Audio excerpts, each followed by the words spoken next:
A few moments later. Ayan, hello guys. Kita-kits na naman tayo. Ayan, ang ating gagawin natin. Wala na tayong ibang gagawin guys. Wala na tayong pang premiere. Ayan, magluto-luto na naman tayo. Tapos tayo nag-gala-gala or nag-adventure kahit saan, di ba? Ayan.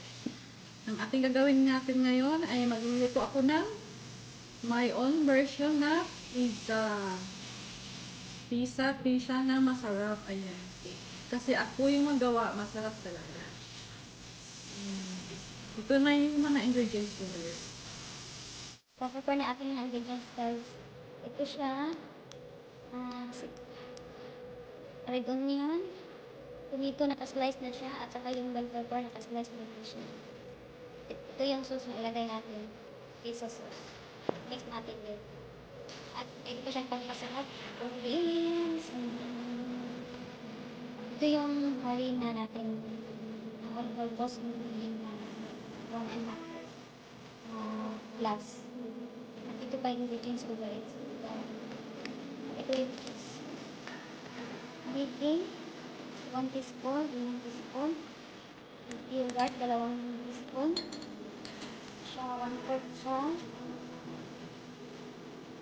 Yung 1/4 yung ito yung at isang basong serving. Ito yung ipang-mix natin sa ating pizza ng aking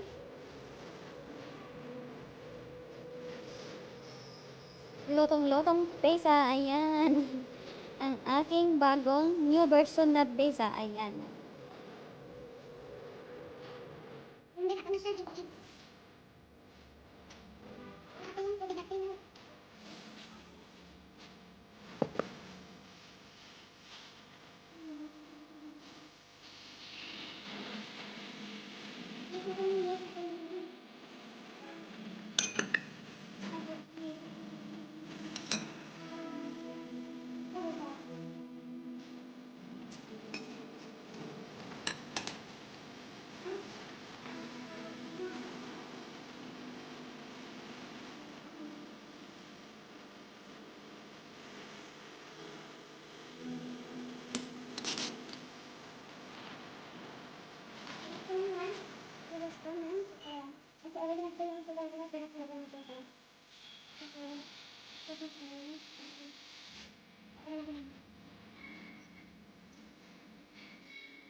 few moments later.